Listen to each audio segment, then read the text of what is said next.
जोहार राजीव गांधी, जोहार राजीव गांधी, जोहार राजीव गांधी,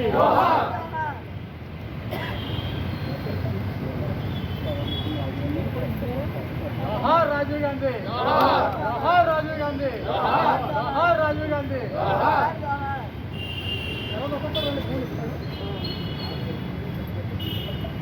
जोहार राजीव गांधी, जोहार राजीव गांधी,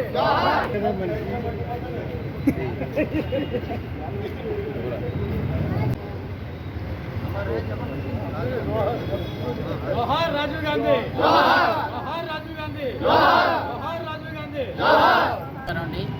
ఈరోజు మా ప్రియతమ నాయకులు మాజీ ప్రధాని దేశం కోసం ప్రాణత్యాగం చేసినటువంటి దేశ సమగ్రత కోసం నా ప్రాణాలు పోయినా పర్వాలేదని చెప్పినటువంటి మహనీయుడు రాజీవ్ గాంధీ గారు.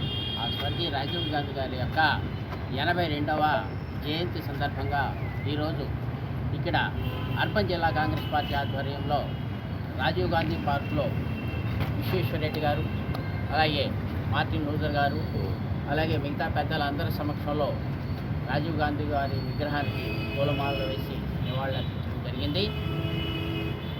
ఈ సందర్భంగా ఈ కార్యక్రమానికి విచ్చేసినటువంటి కాంగ్రెస్ నాయకులందరికీ కూడా పేరు పేరున ధన్యవాదాలు తెలియజేసుకుంటూ,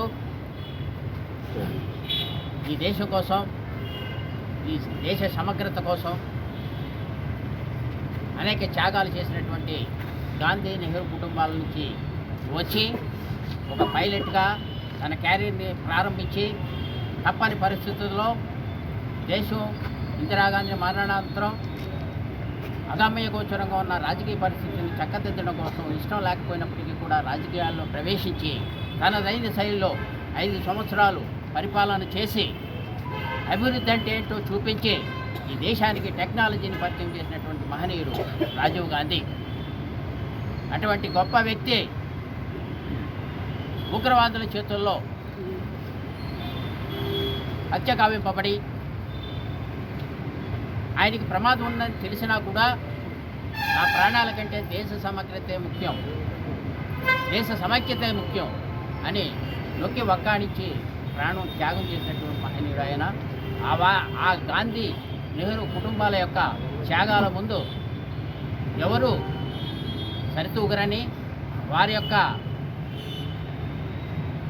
స్మృతులను మనం ఎల్లవేళలా కూడా స్మరించుకోవాల్సిన అవసరం ఎంతైనా ఉందని, అలాగే రాజీవ్ గాంధీ గారి యొక్క తనుడైనటువంటి రాహుల్ గాంధీ గారిని ఈ దేశ ప్రధాని చేసే వరకు మనమంతా సమిష్టిగా కృషి చేసి ఈ దేశానికి మరలా తండ్రి పందాలో రాహుల్ గాంధీ గారు కూడా దేశ సమగ్రత కొరకు, అలాగే దేశ అభివృద్ధి కొరకు కృషి చేస్తారని, కాబట్టి రాబో రోజుల్లో రాహుల్ గాంధీ గారిని ప్రధానిగా చేయాల్సిన అవసరం మన కాంగ్రెస్ క్యాడర్ పైన, ప్రజలపైన ఉందని తెలియజేసుకుంటూ, మహనీయుడు అయిన తల్లి పోయి దేశం అల్లగొరంగా జరుగుతుంటే ప్రధానమంత్రి బాధ్యత తీసుకోగానే ఫస్ట్ తల్లి గారి పోయింది, దేశవ్యాప్తంగా చల్లగా ఉందని చెప్పి ఈ అన్ని ఆత్మని చెప్పాయి.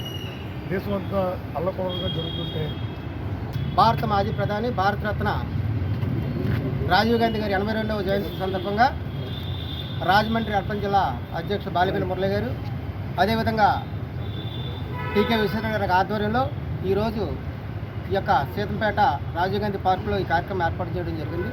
ప్రధానంగా మరి భారతదేశ ప్రధానిగా అతి చిన్న వయసులో వారు ప్రధాన బాధ్యత స్వీకరించి అనేకమైన సంస్కరణలు ప్రవేశపెట్టడం జరిగింది.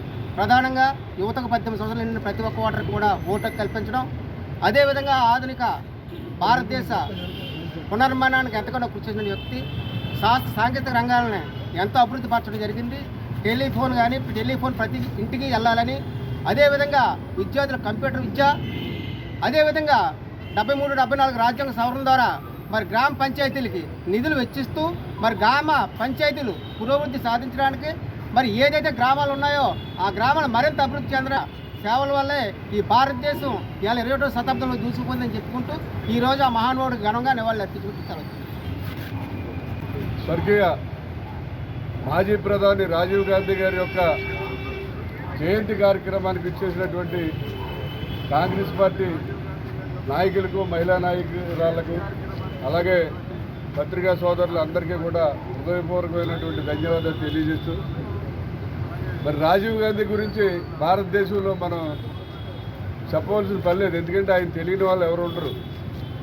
ఆయన చేసిన కార్యక్రమాలు కూడా ఈవేళ భారతదేశం టెక్నాలజీలో ముందుకు పోతుందంటే రాజీవ్ గాంధీ కారణం. ఆయన ప్రవేశపెట్టినటువంటి నూతన టెక్నాలజీ విధానాలన్నీ కూడా ఈవేళ భారతదేశాన్ని ప్రపంచ దేశాలతో పాటు సమానంగా ముందుకు తీసుకెళ్ళారు. అటువంటి మహానుభావుడికి రాజమండ్రితో చాలా అనుబంధం ఉంది. ఇక్కడికి వచ్చి వెళ్ళిన తర్వాత రెండో రోజే ఆయన పెరంబూరులో అక్కడ అచ్చించుడు కావడం జరిగింది. చిన్న వయసులో ఆయన పోయాడు. అందువల్ల ఆయన జ్ఞాపకార్థం ఉండాలని చెప్పి ఆయన చేసిన త్యాగాలకే నిరసనగా ఇక్కడ ఆయన చేసినటువంటి త్యాగాలకే మరి గుర్తింపుగా ఇవాళ ఇక్కడ సీతంపేట రాజీవ్ గాంధీ పార్కులో మరి రాజీవ్ గాంధీ గారి విగ్రహం పెట్టి ఈ పార్కుకి రాజీవ్ గాంధీ గారి పేరు పెట్టడం జరిగింది. మరి ఆయన్ని తలుచుకుంటూ ఆయనకి అందరూ కూడా, దేశ ప్రజలందరూ కూడా ఇవాళ ఘనంగా నివాళులు అర్పించడం జరుగుతుంది. ముఖ్యంగా మరి ఈరోజు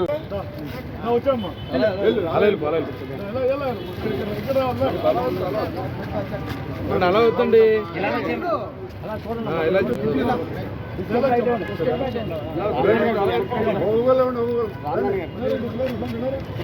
మీరు అంకరండి సరిపడు ఒకసారి ఫోటోలు వెళ్ళిపోండి, తీసుకున్నాండి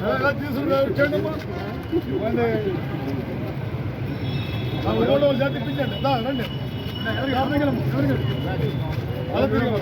ఇచ్చారా?